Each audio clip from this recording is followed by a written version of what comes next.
So Cornell, I want to talk to you about this last week. This young 10-year-old, very intelligent-looking young lady, a black young lady at a Pearland school who will not stand for the Pledge of Allegiance in her classroom. She doesn't want to stand up because apparently she believes that black Americans need a lot more to be done in this country. She is not willing to support the black Americans that have fought and died for this country. You know what I believe, Cornell? And I know you supported her publicly, but you know what I think? I think at 10 years old, she has no real understanding of what America is. So I wonder if her parents have sat her down and explained what Americans have given their lives, white, black, red. It doesn't make any difference. They stood and they fought and they died for this country, and she doesn't want to do anything to honor them? Matt, she comes from a family of military service members. Her father's is a retired military service member also, who served this nation well with great dignity. She also has additional family members who was in the armed forces. Good. Her mother's a very intelligent woman who has had long conversations, as well as her father, about her not standing for the flag. What white people need to understand... Just white people? Yes, please. Let me explain. What white people need to understand is that national anthem was written by Francis Scott Key, a slave owner, who demonized and hated black slaves and black people. And that unwritten third, that unheard of and unspoken third verse, go research the third verse where he says, "There's no refuge in this country for the hireling or the slave. Both should be turmoil to the grave." How's her parents doing? This is a man that promised turmoil for black people to the grave. Would you ask Jewish children to say a pledge to a German anthem that disrespects Jewish people? No, you would not. Germany, no, you would not. Well, sure. That disrespects Jewish people? Then no, you would not. You certainly can kneel down. In America, you have the right to do that. But what will happen to her, how her friends will respond, how the school will view her, how Americans will view her is very negative. And this is not what you want for your 10-year-old child. And let me say to that young girl and others like that young girl, America looked at the same way at Rosa Parks when she refused to get up and give up her seat to a white man on the bus. But history vindicated her. History vindicated her. America demonized Harriet Tubman for freeing slaves from slavery, but history vindicated her. So I say to that young girl, you stand strong, stand up, and stand for what you believe in. And to all of those who are too coward to do it, don't get in that young girl's way. Others like her, support that young girl. What would you like her to say to the men and women who have fought for this country, like I ran into over the weekend, the black men and women who fought for this country, and some who gave their lives? And ask the black men and women who served America in its military, like in the Independence War. We helped America get it, and we were still slaves afterwards. Ask those in Vietnam who gave their war on Vietnam battlefields, but then came back and was called niggers in their own country. We have fought in America's war, and we've never been given the justice and the due process of everybody else in this nation. Then why don't you move to a different country? Why are you staying here if you don't like it? Let me tell you why. Because the country belongs to Indians. You white folks stole it from them, raped and robbed their people. This not your country. You all came over here and stole it and beat the hell out of them. So this not your country. It was my country. You all need to go home. If you're you all need to go back where you came from. If you don't like it, why don't you pack up and go? Let the Indians decide who should pack up and go. And I guarantee you black folks will stay, and you all will be on the first damn boat leaving here. So don't try that, brother. You all didn't make America. This is not your country. What you should do is sit down with someone who has fought for this country, Cornell. Get their opinion. Too. Tons of black people have, and what have we gotten from it? Hi, beautiful people. It's your lovely girl, Beryl. If you're new here, you know what to do. You know what to do. You know what to do. Hit that subscribe button. Thank you so much for all of you who've been here. I appreciate you for the support, for the love, for the comments. Guess what? We are at 285 subs. I know to some it might be a slow growth, but to me, it's like 200 individuals are loving my content. 285 are loving my content. So to me, that's something I'm clocking it, and I'm working hard, and I'm trying my best, and we're gonna reach 1,000 subs by the end of the year. Amen. Amen. So welcome back to my YouTube channel. It's your lovely host, Beryl. I hope all of you are doing fantastic wherever you are. In Kenya, we are actually in mourning because we lost a legend, a leader, an enigma, a symbol of democracy. His name was the late Raila Amolo Odinga. He was our only prime minister, and he's been with us through all and all, fighting for democracy, fighting for all our rights, and now he's dead. He's been buried today, so it's a really sad day. So anyway, thank you all for your messages, your love, and your support. So let's not waste much of your time and dig right into exactly what's going on in this video that I'm about to post for you. So, have you ever heard something bold, something out of touch, that just makes you like stop and just say, like, what did I just hear? What did I just hear? Well, that's exactly what's going on in this video. That's exactly what happened here. We have these folks who thought they could just disrespect, dismiss, downplay until this black man, this Odogu, this black man decided he wasn't having it. Let's have it, let's have it. He wasn't having it because sometimes silence ain't just strength, it's about the truth. So that's exactly what's going on in this video compilation that I prepared for you, and I hope you love it. Please stay, watch, subscribe. Mwah. Love you. Presidency, we will finally evict all of these illegal aliens that are coming here and stealing jobs from Americans. If you break into my house, should I just accept you because you washed my dishes and made my beds? I say no. I say you need to go back and come back in the right way. So is that what the Indians should have told white Americans? The original illegal alien or European white folk in America? Agreed. And so should the Indians stand up today and say deport all white folks back to Europe? Well, should we learn something from their mistake? Because we are here now. Or should you learn something from their compassion to give other people an opportunity like was given to you and your ancestors? Learn from their compassion. That's what you should learn from. I say learn from their mistakes. Letting in the white man was the worst mistake that the Indians ever could have made. I agree with you. That was one of the greatest mistakes. Even right there in South Africa, they got a similar problem. So the bill has hit Governor Abbott's desk and has been signed by Governor Abbott. Basically, the anti-sanctuary city bill has been passed and is now law. And what that bill says is that if local law enforcement or state police view a criminal activity afoot, they make a stop on that state crime, and then they can inquire into the status of an individual's residence. Are they a lawful U.S. citizen?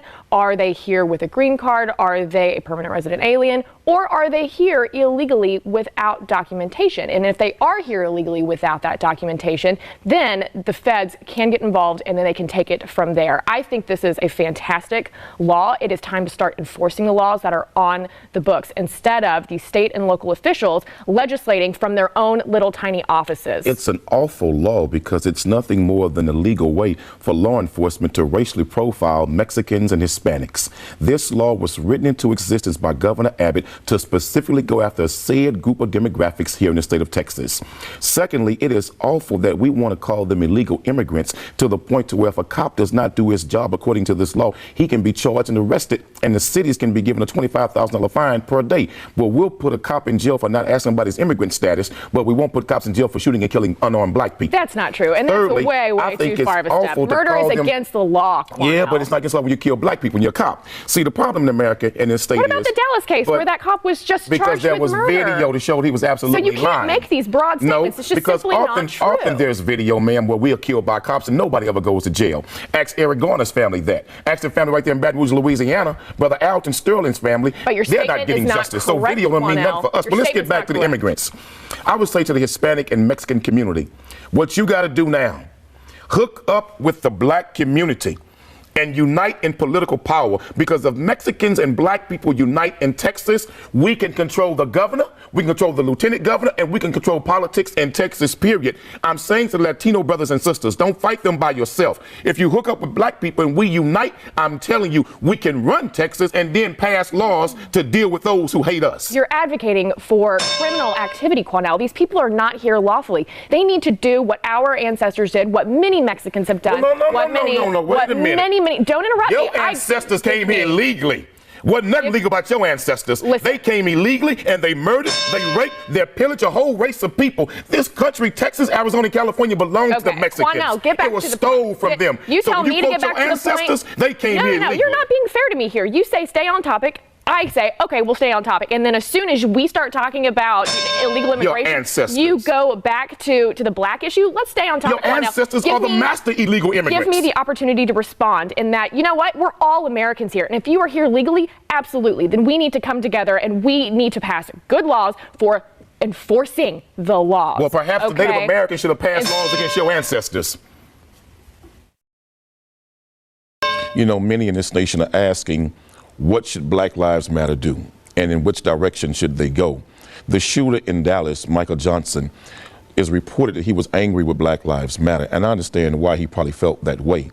Because he was of a real radical extreme mindset, and he's wondering why they are not at that same mindset that he You're is, not giving this and guy, really should not be. You're not But forgiving this guy, are you? That's not what I'm doing. But also what I am doing, I understand the conditions in America that produced a mindset like that.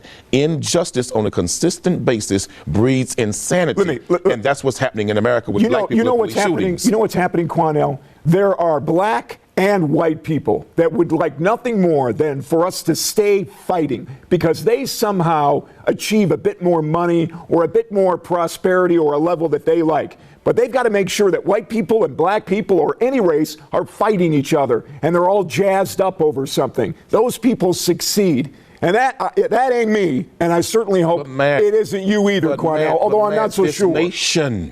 This nation, Matt, is at a crossroads.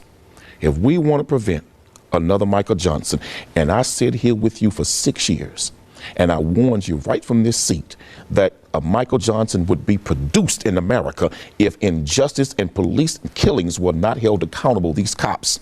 And I'm warning you right now, brother.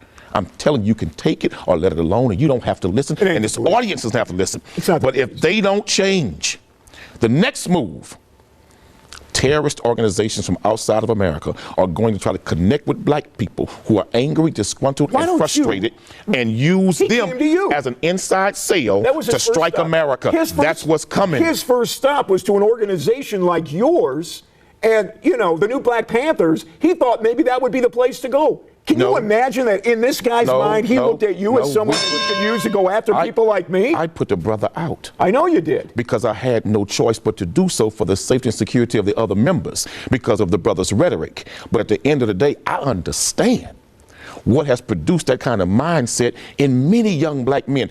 Don't you dare think. That's a dangerous thing for you to say, Quanell. Don't you dare think that Michael Johnson was the only one thinking like that in America. He is not. There are other black people in America across this country who think just like that, Let me tell you something, Quanell. There's all different races and breeds of people that unfortunately are thinking that way because there's a fire lit under them by individuals that are smiling from ear to ear, hoping something like that does happen. I'll tell you who wants to see it is Hillary Clinton. Man, ask yourself the question. If black cops were in white neighborhoods executing young white boys like they do black men, and they were never held accountable, what would you white people do? Let me tell you something. You would go to war. You would go to war. 44% more police officers just now in 2016 have been killed trying to do their job than all of last year. But Matt, we have been fighting police brutality really publicly since the 50s. You don't shoot them. You don't shoot them, Quanell. Nothing's changed. You don't shoot them. I agree with that. And they should not be killed or targeted. But Matt, that 1% that they say is bad among them, that 99% better get off their ass and tell the truth and get rid of the 1% that's doing these things. Well, you do the same thing. Matt, we have been trying. Let me tell you something. If these racists on these police departments don't get off their ass and deal with the bad element, I'm telling you, there's going to be more Dallases in America. Then you and I get together and we'll stand up and we'll help them get them off their ass. Let's do that. I have no problem with that. But the chief and district attorneys got to be held accountable to hold everybody to the same standard when they commit a crime, cops and citizens.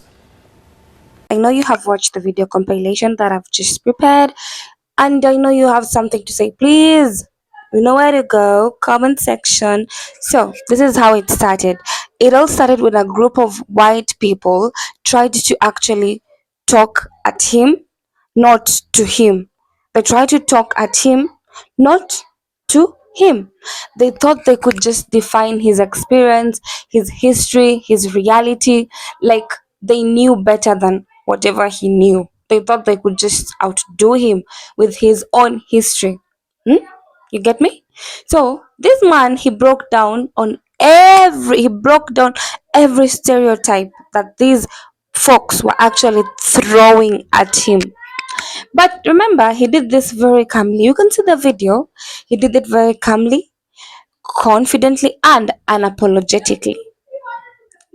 That's how we do it, guys, right?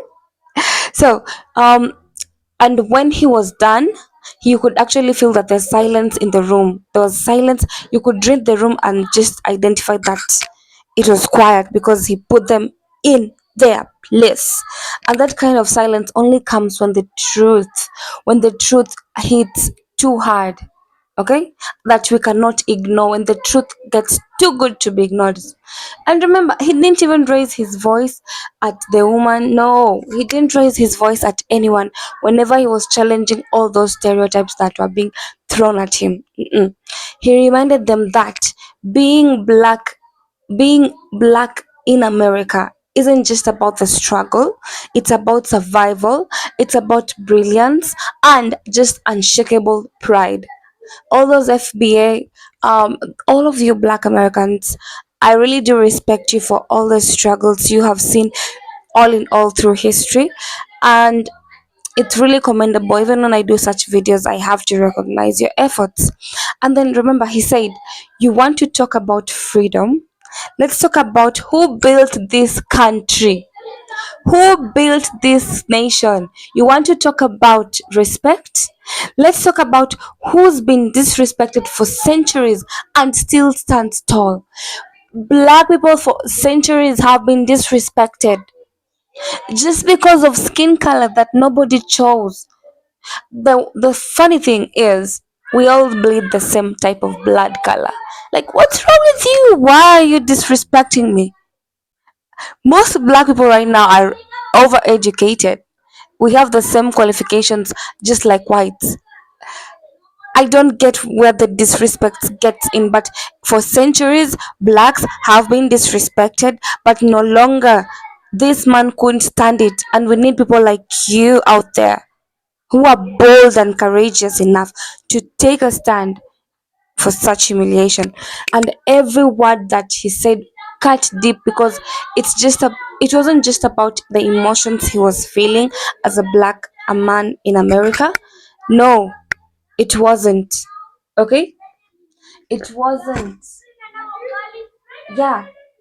And it's funny. It's funny because sorry, my mic might have gone off at some time, but it's not funny when black people are being humiliated. Nobody.